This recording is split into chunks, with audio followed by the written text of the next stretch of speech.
இது ஒரு 5 மாதத்துக்கு முன்னாடி திரும்ப வந்து தஷ்வந்த் விடுதலை அப்படின்னு பார்க்கும்போது எல்லாருக்குமே வந்து அதிர்ச்சிக்குள்ளான ஒரு விஷயம் தான். இன்றைக்கி சுப்ரீம் கோர்ட்டில் கொடுத்த ஒரு ஜட்ஜ்மெண்ட் தஷ்வந்த் விடுதலை அப்படிங்கிற ஒரு விஷயம் வந்து இன்றைக்கி வந்திருக்கு. அது எதற்காக அப்படின்னா ஹாசினியை, அதாவது அதில் 2 விஷயங்கள் இருக்குது. அதில் கிட்னாப், ரேப் அண்ட் மர்டர். ஞாயிற்றுக்கிழமை விளையாடிட்டு இருந்த அந்த குழந்தைய வந்துட்டு கூட்டிகிட்டு போய் வாயை பொத்தி அதனால் மூச்சு திணறி இறந்து போய் பேர்ன் பண்ணப்பட்டதாக இங்கே சொல்லப்படுது. ஒரு இன்சிடென்ட் நடந்த 90 நாட்களுக்குள்ளே போலீஸார் வந்து சார்ஜ் ஷீட் ஃபைல் பண்ணணும். ஸோ போலீஸார் இன்னும் சார்ஜ் ஷீட் ஃபைல் பண்ணல அப்படின்னு சொல்லி அவர் பெயிலில் விடுவிக்கப்படுறார். பெயிலில் விடுவிக்கப்பட்டு செப்டம்பர் 14ஆம் தேதி அங்கே சார்ஜ் ஷீட் ஃபைல் பண்ணப்படுது. திரும்ப என்ன ஆகுதுன்னா டிசம்பர் 2ஆம் தேதி தான் அவருடைய தாயை வந்து அவர் கொலை பண்ணுறாரு. என்ன எதற்காக அப்படின்னா தன்னுடைய செலவுக்காக பணம் கேட்டதாகவும் அந்த பணம் கொடுக்க மாட்டேன் அப்படின்னு சொன்னதுனால சுத்தியால் அடித்து அவங்களை கொலை பண்ணிவிட்டு அங்கிருந்து 25 சவரன் நகையும் பணத்தையும் எடுத்துட்டு சென்னையிலேருந்து மும்பைக்கு தப்பி ஓடினார் அப்படிங்கிற ஒரு விஷயம்தான். தஷ்வந்த் மாதிரி ஒரு ஆள் ஒரு தாயை கொன்ற ஒரு 6 வயது சிறுமியை கற்பழித்து இது பாலியல் வன்கொடுமை செஞ்சு கொலை செஞ்சிருக்கிறாரு. இந்த மாதிரி ஆட்களை நீங்கள் நிரபராதின்னு வெளியிட்டால் சட்டத்து மேலே எப்படி நம்பிக்கை வரும்? மனசாட்சி அது எல்லாமே இப்போ சொல்லுவாங்களே, மனசாட்சி வெளில இருந்து ஒரு காமன் மேன் ஐஸ்க்கு வந்துட்டு குற்றவாளின்னு தெரிஞ்சாலும் பட் நீதித்துறையோ ஒன்ஸ் லான்னு ஒரு பிளாட்ஃபார்ம்குள்ளே வந்துட்டோன்னா again evidence plays a strong and important role. Evidence வச்சு தாங்க டிசைட் பண்ணப்படும் இந்த இடத்துல எல்லாமே. இந்த கேஸில் வந்து இப்போ விடுதலை பண்ணிட்டாங்க. இப்போ சமூகத்தில் இருக்கிற எல்லாருக்குமே என்ன ஒரு இதுனா, அப்போ எவிடன்ஸ் அழிச்சிட்டா நமக்கு எந்த ஒரு தண்டனை வராதுன்ற ஒரு எண்ணம் வரும்ல. கிட்டத்தட்ட அதை முன்னேறுற மாதிரி தானே இருக்குது. ஏன்னா இதிலே பார்த்தீங்க அப்படின்னா எவிடன்ஸை டெஸ்ட்ராய் பண்ணதுக்கான ஒரு செக்ஷன்ஸும் போடப்பட்டிருக்கு இந்த இடத்துல. ஓகே, இதில் திரும்ப பாருங்கள், சந்தேகத்திற்கு இடமின்றி நிரூபிக்கப்படவில்லைன்னு தான் சொல்லப்பட்டிருக்கு இந்த இடத்துல. ஓகே, திரும்ப ஒரு ஜட்மெண்ட் எழுதும் போதும் reasons have to be stated. Okay, இருதரப்பு வாதங்கள் இதெல்லாம் நடந்துச்சு, இதெல்லாம் வைத்து இந்த ஜட்மெண்ட் கொடுக்கப்படுகிறது அப்படிங்கிற ஒரு விஷயம் வந்துட்டு இந்த இடத்துல கண்டிப்பாக ஸ்டேட் பண்ணப்படணும். ஸோ இங்கே இருக்க சின்ன லூப்ஸ் எடுத்து மட்டும்தான் நீங்கள் விஷயங்கள் வந்து டிசைட் செய்யப்படுது. இவர்தான் குற்றவாளி என்பதை நிரூபிக்க போதுமான ஆதாரங்கள் இல்லைன்னு அங்கே ஒரு விஷயம் வரும். அப்படிதான் தாயை கொன்ற வழக்கிலையும் அவர் பிறல் சாட்சியாக மாறினது. ஏன்னா இந்த கேஸை கிட்டத்தட்ட பார்த்தீங்கன்னா 7 வருடங்கள் கழித்து தான் நமக்கு ஜட்மெண்ட் கொடுக்கப்பட்ட ஒரு விஷயமா இருக்குது. பிரைம் 9 தமிழ் நேயர்கள் அனைவருக்கும் வணக்கம். இன்றைய நமது நேர்காணலில் நம்முடன் இணைந்திருப்பவர் அட்வொகேட் பிரியதர்ஷினி அவர்கள். தொடர் வணக்கம். வணக்கம் சார். இன்னைக்கு நாளில் பார்த்தீங்கன்னா 2017ஆம் ஆண்டு ஒரு சிறுமி பாலியல் வன்கொடுமை வழக்கில் உயர்நீதிமன்றத்தால் தூக்கு தண்டனை வழங்கப்பட்ட தஷ்வந்த் அவர்கள் வந்து உச்சநீதிமன்றத்தால் அந்த தண்டனை நிறுத்தப்பட்டு அவர் விடுதலை செய்யப்பட்டிருக்கிறாரு. இது வந்து உயர்நீதிமன்றம் இப்படி ஒரு தண்டனை வளர்ந்துருக்கு, அதுவும் ஒரு சிறுமி பாலியல் வன்கொடுமை வழக்கில். அதை உச்சநீதிமன்றம் இப்படி மேல்முறையீடு பண்ணி அந்த தண்டனை ரத்து பண்ணுறது, ஆல்ரெடி அவங்க அம்மா வேற கொலை பண்ணியிருக்காரு. இதெல்லாம் ஒரு அதிகாரத்தின் மேலே ஒரு நம்பிக்கையவே இழக்க வைக்கிற ஒரு தன்மை தானே. ஆக்சுவலி இப்போது நீங்கள் கேட்ட மாதிரி இது ஒரு 5 மாதத்துக்கு முன்னாடி திரும்ப வந்து தஷ்வந்த் விடுதலை அப்படின்னு பார்க்கும்போது எல்லாருக்குமே வந்து அதிர்ச்சிக்குள்ளான ஒரு விஷயம் தான். எப்படி தஷ்வந்த் அவர்கள் விடுதலைனா இது என்ன கான்செப்ட், என்ன விடுதலை அப்படிங்கிற மாதிரி ஒரு விஷயம் வந்து அப்போ ரொம்ப பெரிய ஒரு பேசுகிற விஷயமா, ஒரு மீடியா ஃபுல்லாக வந்து இன்டர்நெட் ஃபுல்லாக ஒரு பெரிய டாப்பிக்காக போயிட்டு இருந்தது அந்த இடத்துல. அப்படி பார்த்தோன்னா அப்போ நம்ம கிளாரிஃபை என்ன பண்ண வேண்டிய இடத்துல இருந்தோம் அப்படின்னா 2 வெவ்வேறு வழக்குகள் இந்த இடத்துல. ஒன்று வந்து ஹாசினியை வந்து பாலியல் வன்கொடுமை செய்து கொலை செய்த வழக்கு ஒன்று, சிறுமி ஹாசினி 6 வயது, அதாவது 2017 பிப்ரவரி 5ஆம் தேதி நடந்த இன்சிடென்ட் இது முகலிவாக்கத்தில். ஓகே, இன்னொன்று பார்த்தீங்க அப்படின்னா தனது சொந்த தாயை கொன்ற வழக்கில் தான் தஷ்வந்த் அவர்கள் விடுவிக்கப்பட்டார் அப்படிங்கிற ஒரு விஷயம். ஓகே, அதை நம்ம அப்போ வந்து டீட்டெயிலாக பார்க்கலாம். அதை தாண்டி இன்னைக்கு சுப்ரீம் கோர்ட்டில் கொடுத்த ஒரு ஜட்மெண்ட் தஷ்வந்த் விடுதலை அப்படிங்கிற ஒரு விஷயம் வந்து இன்றைக்கி வந்திருக்கு. அது எதற்காக அப்படின்னா ஹாசினியை, அதாவது அதில் 2 விஷயங்கள் இருக்குது. அதில் கிட்னாப், ரேப் அண்ட் மர்டர்.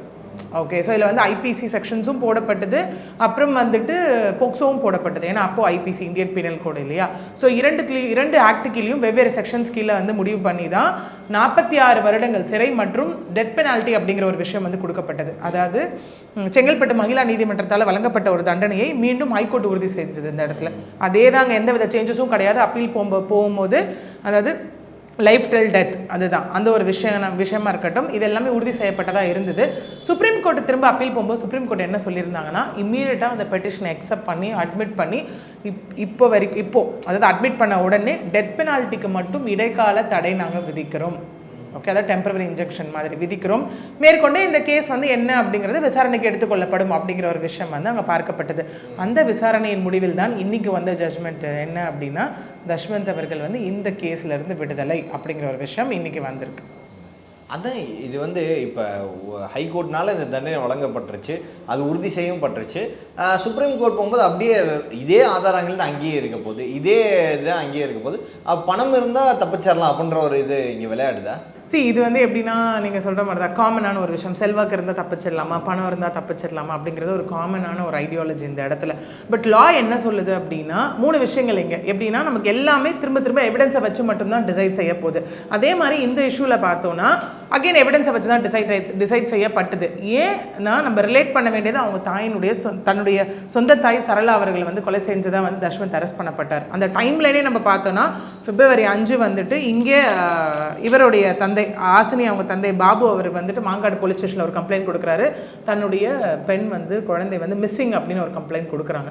அதன் அடிப்படையில் போலீஸார் வந்து தீவிரமாக தேடும் போது தான் February 8 ஆஃப் பர்ன்டு பாடி ஆசினியோட அவர் உடல் வந்துட்டு எங்கேனா அந்த தாம்பரம் டு மதுராந்தகம் பைபாஸில் வந்து கண்டெடுக்கப்பட்டு தான் நெய்பரான தஷ்வந்த் கிட்ட வந்து லைக் சந்தேகத்தின் அடிப்படையில் வந்து விசாரணை நடத்தப்படுது.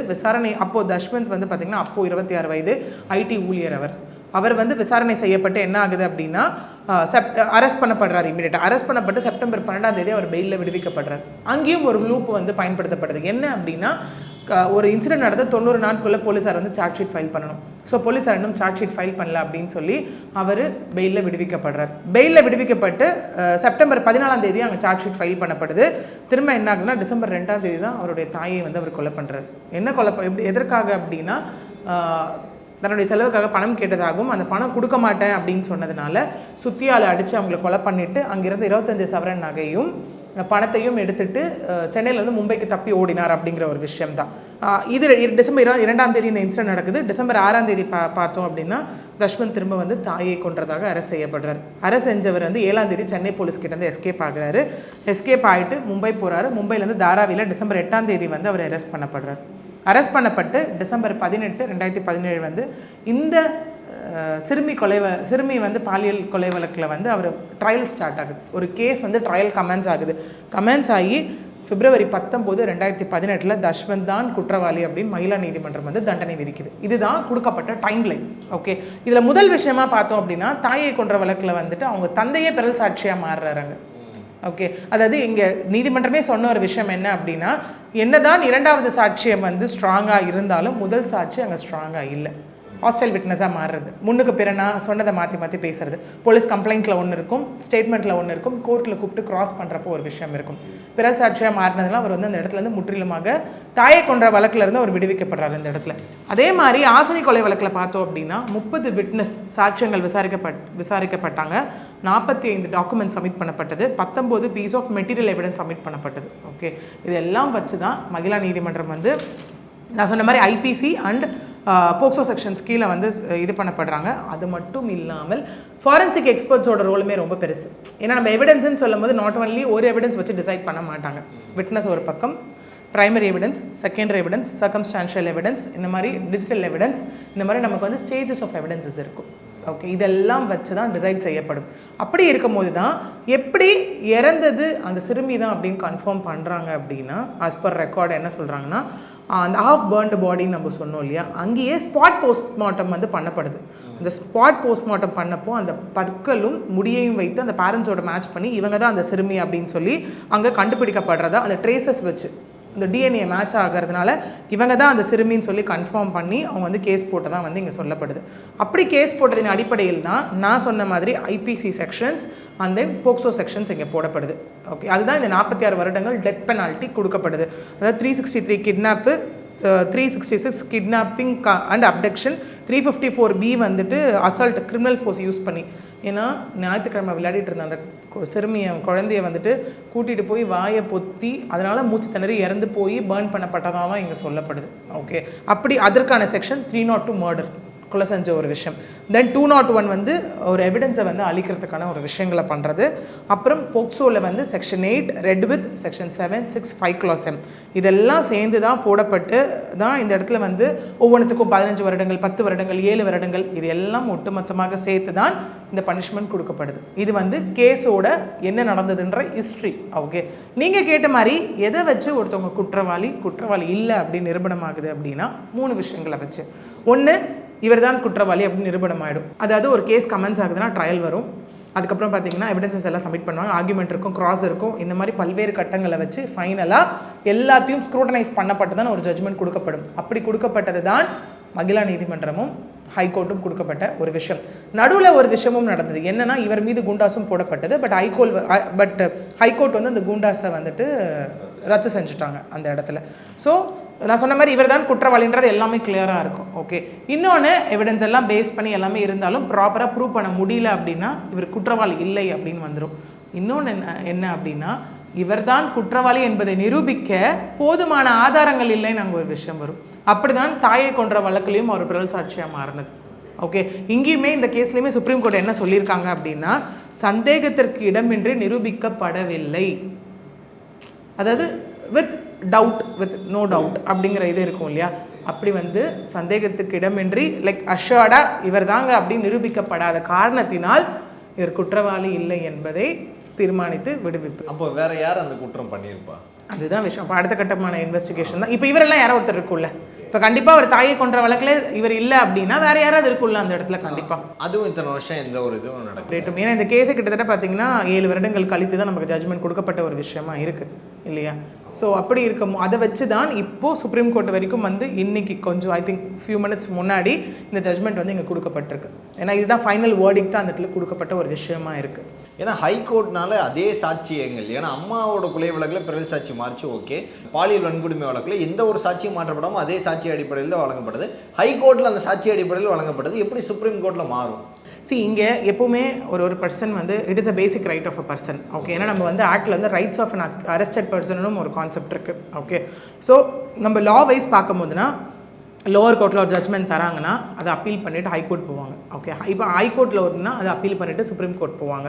சுப்ரீம் கோர்ட்டுக்கு அப்புறம் ரிவ்யூ ரிவிஷன் 2 கான்செப்ட் இருக்குது. கொடுத்த ஜட்ஜ்மெண்ட் வந்து ரிவ்யூ பண்ணி ரிவைஸ் பண்ண முடியுமா அப்படிங்கிறது, ஃப்ராக்சுவல் எரர்ஸ் இருக்கா, ஓகே, என்ன மாதிரி விஷயங்கள் அப்படிங்கிறது பார்ப்பாங்க. ஏன்னா நமக்கு தெரியும் supreme court is the highest court, அங்கே ஒரு விஷயம் டிசைட் செய்யப்பட்ட ஒரு விஷயம் தான் அப்படின்னு. பட் இதே வந்து இதில் ரிவர்ஸ் கேஸ் சுப்ரீம் கோர்ட்லேயும் இதே டெத் பெனால்ட்டி அவார்ட் பண்ணப்பட்டுச்சுன்னா அதுக்கப்புறம் கருணை மனுன்ற கான்செப்ட் வரும். அது அடுத்த கட்டம். ஓகே, சில கேசஸில் வந்து கருணை மனு வந்து அக்செப்ட் பண்ணவும் படலாம், நிராகரிக்கவும் படலாம் அந்த இடத்துல. ஓகே, அது வந்து தனி ஒரு லைக் அப்பார்ட் திங் அது.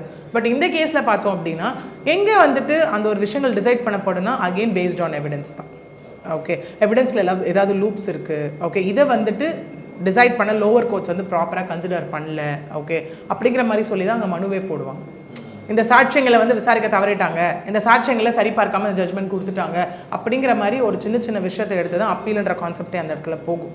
ஓகே, அப்படி போன ஒரு விஷயம் தான் சுப்ரீம் கோர்ட்டுக்கும் இந்த கேஸ். தஷ்வந்த் மாதிரி ஒரு ஆள் ஒரு தாயை கொன்றோ ஒரு 6 வயது சிறுமியை கற்பழித்து இது பாலியல் வன்கொடுமை செஞ்சு கொலை செஞ்சிருக்கிறாரு.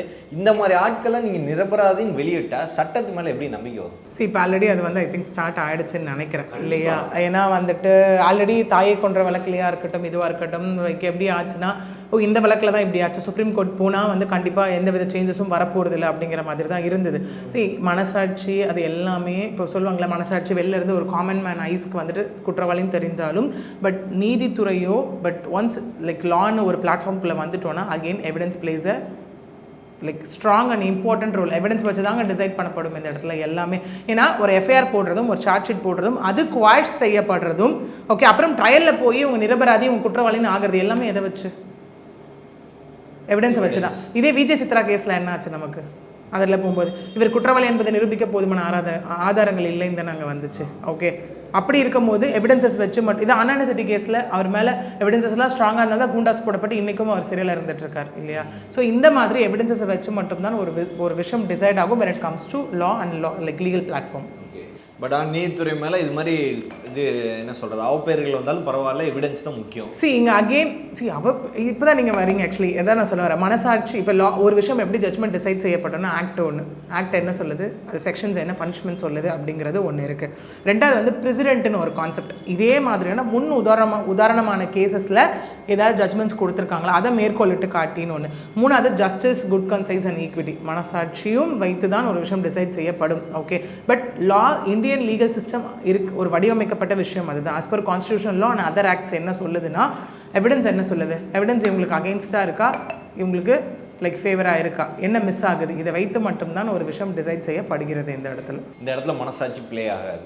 மனசாட்சியை வைத்து மட்டுமே டிசைட் பண்ணனா அப்போ லாவே தேவையில்லைல்ல. அந்த மாதிரி கான்செப்டில் தான் இதை எடுத்துக்கணும். இந்த கேஸில் வந்து இப்போ விடுதலை பண்ணிட்டாங்க. இப்போ சமூகத்தில் இருக்கிற எல்லாருக்குமே என்ன ஒரு இதுனா, அப்போ எவிடன்ஸ் அழிச்சிட்டா நமக்கு எந்த ஒரு தண்டனை வராதுன்ற ஒரு எண்ணம் வரும்ல. கிட்டத்தட்ட அதை முன்னெடுத்துற மாதிரி தானே தெரியும். ஏன்னா இதிலே பார்த்தீங்க அப்படின்னா எவிடன்ஸை டெஸ்ட்ராய் பண்ணதுக்கான ஒரு செக்ஷன்ஸும் போடப்பட்டிருக்கு இந்த இடத்துல. ஓகே, இதில் திரும்ப பாருங்கள், சந்தேகத்திற்கு இடம் என்று நிரூபிக்கப்படவில்லைன்னு தான் சொல்லப்பட்டிருக்கு இந்த இடத்துல. ஓகே, நீங்கள் ஒன்றும் இல்லை, இப்போ ஒரு காமன் மேனாக எடுத்துக்கலாம். இப்போ நம்மளே ஒரு இடத்துல இருக்கோம், நம்மகிட்ட 2 பேர் பஞ்சாயத்து நடக்குது, நம்மகிட்ட வராங்கன்னா யார் என்ன சொல்கிறாங்க என்ன கொடுக்குறாங்கன்றத வச்சு மட்டும் தான் நம்ம டிசைட் பண்ணுவோம். ஒரு காமனாகவே நம்ம பேசுவோமே அந்த இடத்துல, ஒரு லாஜிக்கலாக நம்ம யோசிச்சாலே இல்லை நம்ம என்ன ஆகிடும் அந்த இடத்துல எதுவுமே கேட்காம நம்ம வந்து ஜட்மெண்ட் கொடுத்துட்டோம் அப்படின்னா ஃபேவர்டாக பயாஸ்டாக ஆன மாதிரி ஆகிடும். இங்கே அதுதான் திரும்ப திரும்ப ஒரு ஜட்மெண்ட் எழுதும் போதும் reasons have to be stated. Okay, இருதரப்பு வாதங்கள் இதெல்லாம் நடந்துச்சு, இதெல்லாம் வைத்து இந்த ஜட்மெண்ட் கொடுக்கப்படுகிறது அப்படிங்கிற ஒரு விஷயம் வந்துட்டு இந்த இடத்துல கண்டிப்பாக ஸ்டேட் பண்ணப்படணும். ஸோ இங்கே இருக்க சின்ன சின்ன சின்ன லூப்ஸ் எடுத்து மட்டும்தான் நீங்கள் விஷயங்கள் வந்து டிசைட் செய்யப்படுது. ஓகே, இந்த கேஸ்லேயுமே 2 விஷயங்கள் இருக்குது. ஒன்று வந்து அவங்கள வந்து பாலியல் வன்கொடுமை செஞ்சு கொலை பண்ணுறாரு, அடுத்து தாயையும் கொலை பண்ணுறாரு. வரிசையாக கண்டினியூஸாக அந்த மனநிலைக்கு போகக்கூடிய காரணம் என்ன, அடுத்து அவருக்கும் கண்டினியூஸாக ஜாமீன் வழங்கியிருக்கிறாங்க. இது ஏன் தொடர் ஜாமீன், இந்த ஒரு வழக்கிலையும் ஜாமீன் வழங்க முடியுமா? திரும்ப நம்ம சொன்ன மாதிரி அகெயின் சிறுமியை கொன்ற வழக்கில் பார்த்தோம் அப்படின்னா லூப் என்னவாக இருந்ததுன்னா சார்ஜ் ஷீட் ஃபைல் பண்ணப்படலைங்கிறது தான். இப்போ நம்ம வெளியிலேருந்து பார்க்கும்போது நமக்கு சொல்லுவாங்களே மனசாட்சிக்கு இது தெரியுது அப்படிங்கிற மாதிரி. பட் கோர்ட்குள்ளே நடக்கிறதும் ஆர்கியூமெண்ட்ஸும் இஸ் கம்ப்ளீட்லி டிஃப்ரெண்ட் திங். அந்த இடத்துல உள்ளே போகும்போது இப்போ என்ன வாதங்கள் முன்வைக்கப்படும் இந்த இடத்துல இதெல்லாம் இருக்குது. விஷயம் ப்ராப்பராக இருந்தால் லா என்ன சொல்லுது, ஆக்சுவலி 90 டேஸ்க்குள்ளே சார்ஜ் ஷீட் ஃபைல் பண்ணணும். காவல்துறை தரப்புலேருந்து இன்னும் சார்ஜ் ஷீட் ஃபைல் பண்ணப்படலை, அதனால எங்களுக்கு பெயில் கொடுங்க. ஓகே, ஆப்போசிட் தரப்பு வாதங்கள் எப்படி வைக்கப்படும்னா வந்துட்டு இல்லை இன்னும் வந்து நாங்கள் சார்ஜ் ஷீட் ஃபைல் பண்ணல, சார்ஜ் ஷீட் ஃபைல் பண்ண முன்னாடி இவர் வெளியே விட்டால் இவர் ஆதாரங்களை கலைச்சிருவாருன்னு சொல்லப்படும். இல்லைங்க சார்ஜ் ஷீட் ஃபைல் பண்ணியிருக்கணும், போதுமான ஆதாரங்கள் இல்லைன்ற அடிப்படையில் தான் இன்னும் ஃபைனல் ரிப்போர்ட்டை சப்மிட் பண்ணலன்ற ஒரு வாதம் வைக்கப்படும் அந்த இடத்துல. இந்த மாதிரி வாதங்களின் அடிப்படையில் மட்டும்தான் நாங்கள் தீர்ப்பு வழங்கப்படும். ஓகே, இதை பேஸ் பண்ணி தான் இங்கே வந்து பெயில் கிராண்ட் பண்ணுறதோ பெயில் வந்துட்டு இந்த இடத்துல ரிஜெக்ட் பண்ணப்படுறதோ இதை வச்சு மட்டும்தான் டிசைட் செய்யப்படுது. ஓகே, அதே மாதிரி தான் தாயை கொன்ற வழக்கிலையும் அங்கே வந்து ஃபஸ்ட்டு விட்னஸ் ஆகி அப்பாவே மாறிட்டார்ல அந்த இடத்துல. ஸோ அதனால தான் அதுலேயும் அவர் விடுதலை செய்ய காவல்துறையும் இதில் சம்மந்தப்பட்டிருக்கு. கிட்டத்தட்ட சார்ஜ் ஷீட்லேருந்து எல்லாமே காவல்துறையும் இல்லை. ஏன்னா இங்கே வந்துட்டு நமக்கு மனித உரிமை ஆணையம்லேருந்து அப்போது பெருசாக பேசப்பட்ட அவங்க சொன்ன விஷயமும் அதுதான். இந்த டிலேனால தான், இந்த லூப்னால தான் பெயில் அப்படிங்கிற ஒரு விஷயம் அங்கே வழங்கப்பட்டது அப்படின்னும் அங்கே சொல்லப்பட்ட ஒரு விஷயமாக தான் இருக்குது. ஓகே, இறுதியாக ஒன்று இப்போ இந்த மாதிரி கேஸில் இந்த மாதிரி ஒரு தீர்ப்பு வந்துருச்சு. இந்த மாதிரி கேஸை தொடர்ந்து கண்டினியூ ஆக இப்போ ஒவ்வொரு இடத்துலையும் ஆதாரங்களை அழிச்சிட்டாவோ இல்லை நம்ம ஈஸியாக வெளியே வந்துடலான்ற ஒரு நம்பிக்கை எல்லாருக்கும் வர ஆரம்பிக்கும்ல. ஆல்ரெடி பயங்கர நம்ம நெட்வொர்க் மூலமாக எந்தெந்த சிந்தனைகளில் எல்லாருமே சுற்றிட்டு இருக்காங்க. இந்த மாதிரி தீர்ப்புகள் வழங்க இந்த மாதிரி விஷயங்கள் தான் நடக்கும், தொடர்ந்து நடக்காதுன்னு நினைக்கிறீங்களா? இல்லை, நடக்காதுன்னு நினைக்கிறத தாண்டி இப்போ என்னென்னா எல்லா கேசஸ்லையும் இதே மாதிரி இல்லை அப்படின்னு ஜட்மெண்ட் வரல. ஓகே, வரவும் போகிறது கிடையாது. Again it is purely based on evidence மட்டும்தான். ஓகே, ஏன்னா நமக்கு இன்னும் ஜட்மெண்ட் காப்பி நம்ம பார்க்கல. ஓகே, என்ன மாதிரியான வாதங்கள் எடுத்து வைக்கப்பட்டது, என்ன மாதிரியான வாதங்களை வைத்து என்ன ஒரு வேர்டிக்டோட ஜட்மெண்ட்ஸ் வழங்கப்பட்டது அப்படிங்கிற ஒரு விஷயம் இருக்கு இல்லையா. அங்கே தான் சிம்பிளாக ஒரே விஷயத்தில் முடிச்சுட்டாங்களே, சந்தேகத்திற்கு இடமென்று நிரூபிக்கப்படவில்லை. விச் மீன்ஸ் டவுட்ஸ் இருக்குது அந்த இடத்துல, நிரூபிக்கப்படலை அப்படின்னும் போது அதை வந்துட்டு நாங்கள் ஒரு விஷயமா வந்து எடுத்து தட் இஸ் லைக் அதில் ஒரு லூப்பாக எடுத்து தான் வந்துட்டு லைக் நாங்கள் இந்த ஜட்மெண்ட்டை வந்து கொடுக்குறோம் அப்படிங்கிற ஒரு விஷயமும் இருக்குது இல்லையா. பெனிஃபிட் ஆஃப் டவுட்னு சொல்லுவோம் இது. ஓகே, அதாவது இப்போது இருக்குது ஒரு விஷயம் நிரூபிக்கப்படலை, அந்த டவுட்டை பிடிச்சிக்கிட்டே அவங்க ட்ராவல் பண்ணலாம் இந்த இடத்துல. இது எனக்கு அகெயின்ஸ்டாக நிரூபிக்கப்படலை, இது எனக்கு அகெயின்ஸ்டாக, which means the person might take benefit over that. Okay, அதான் பெனிஃபிட் ஆஃப் டவுட். அந்த ரீசனை வைத்து மட்டும்தான் இந்த விஷயம் வந்து இங்கே கொடுக்கப்பட்டிருக்கு. பல்வேறு கேள்விகளுக்கு பதில் தமைக்காக மிக்க நன்றி. வணக்கம். நன்றி.